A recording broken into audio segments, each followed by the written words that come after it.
Oh, look at this. A nice 3.5% dividend. So in total, per year, we're making $5 or $4.32, 34 cents, excuse me. What does it say? I thought it said Gillette. I'm sorry. Let's look at their 5 year.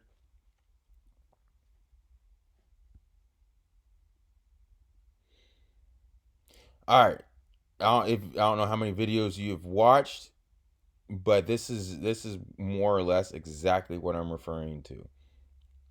Get this thing out. Okay. You see how it took for it to be so right down in here. If we were to no, oh, need a little line. If we were to go all the way over, right? Look to 2016. All right, look all the way over to 2016, the high of 2016. All right, or that's 15. We were at 92, right? What happened in Corona is we blew through that, right? We're at 83. Now let me get rid of this. Now what I'm saying and what I kind of enjoy that, what I like that is over the last 4 years, every single investor, long-term investor, whatever that had stops, right? Got taken out. All the way over the last 4 years, whatever, 4 or 5 years, right? Then what happened is when you got your large people, your large institutional ownership. Let's see their institutional ownership.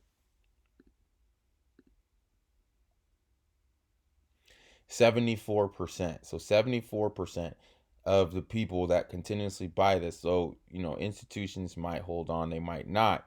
Uh, Depending on the size of the institution and what their portfolio was. But they know not to sell an emotion during this time. This is retail people who got out, right? Now, institutions, they probably got out here, you know what I'm saying, as in changing their portfolio. But then during the downfall, they probably held on to it, right? And the institutions are large, and so they have a lot of money, so they could have rebought right here. Then it starts coming back up to reclaim the dividend, right? And then all the people, the 5 years of people buying in, have to rush to get back in because now they've realized that the whole world's not about to end, which pops us to brand new highs and new money buyers. I hope that kind of made sense.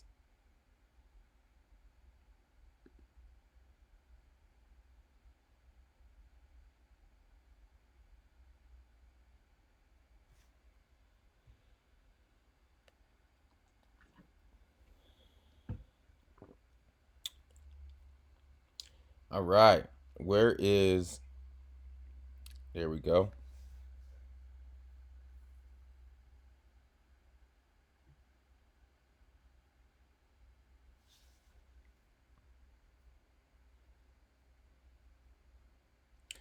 Latest news. They got their podcast presentations. That's all great. Where's your dividend? That's all we care about. Where's the money?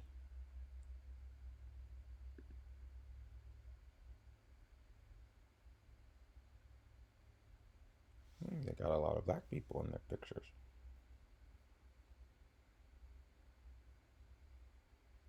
Yeah. All right. We'll play your game. We'll play your game.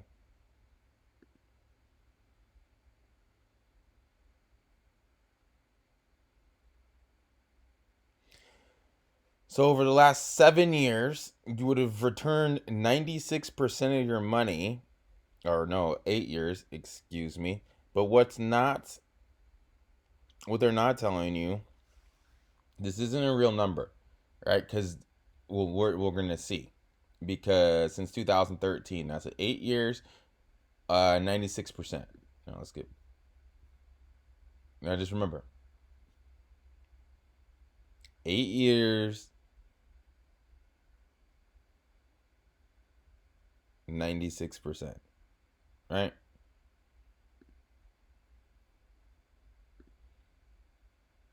Now let's look at their dividend history. Since 2013, they have paid 60, 60, 60, 60, well, above 60 cents.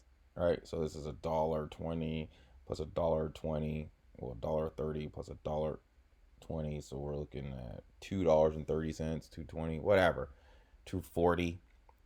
Doesn't matter. So this is over $2 per share. So if let's look at how many shares you would have had.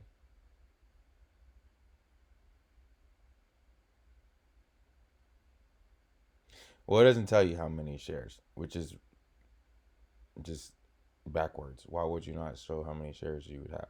Any which way, $10,000 is I mean $61. We're not going to count it because it's just I just don't feel like it. But we're looking at 10 would be $600. 100 would be $6,000. So 1,000 would be 61,000. So we're looking at 100 would be 6 grand. Put that in half and three. So we're looking at give or take 160, 145, anywhere from 140 to 160. Good enough, close enough.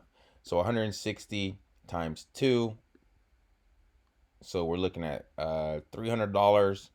So we would have made an additional $300 in 13. Oh, we're even raising it more. So additional 300 plus a little bit in 14. So now if you had your dividend reinvestment, right? So you took that $300 and you invested it back into the company, then your compound growth would have been at much higher. I hope this makes sense.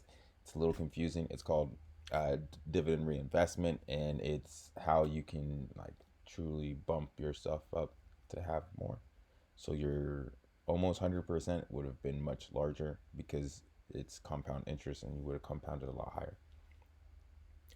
Now, we're not going to go through each of these years. Let's kind of just last 18, 4. Look at that. We're almost $1 per share.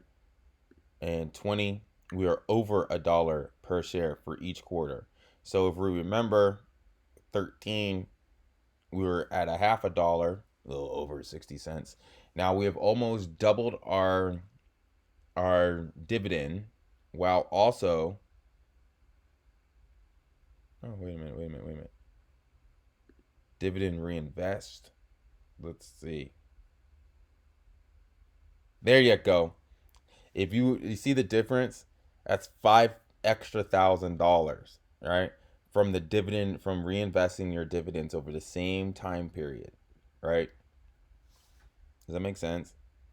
So that's the power of dividend reinvestment. I know this is kind of like a sub course on finance and dividend reinvestment. I apologize, but their program allowed us to do that. So I hope you learned something more than you knew before. If this is just something and it's easy to you, I hope that you learned something refreshed. But yeah, that pretty much shows you would have had over, let's go,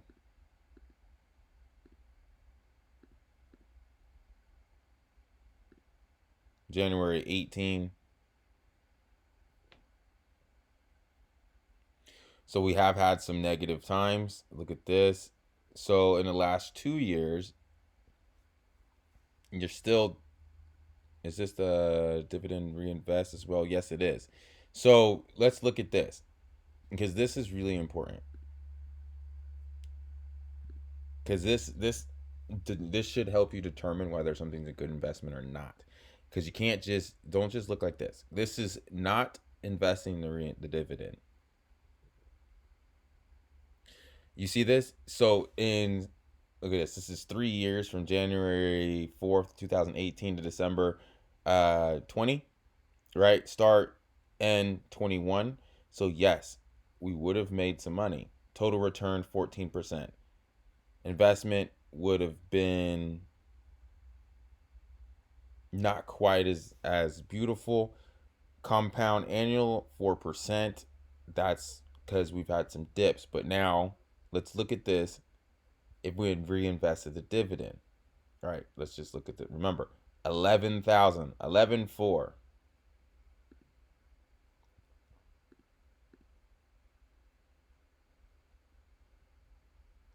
12.2. So over the same amount of time with a dividend reinvestment. Don't forget, now you have more shares, so that each dividend they're going to be paying you more and more and more, right? Each dividend payment will be more and more and more. So 11.4, almost an extra $1,000 in 3 years, right?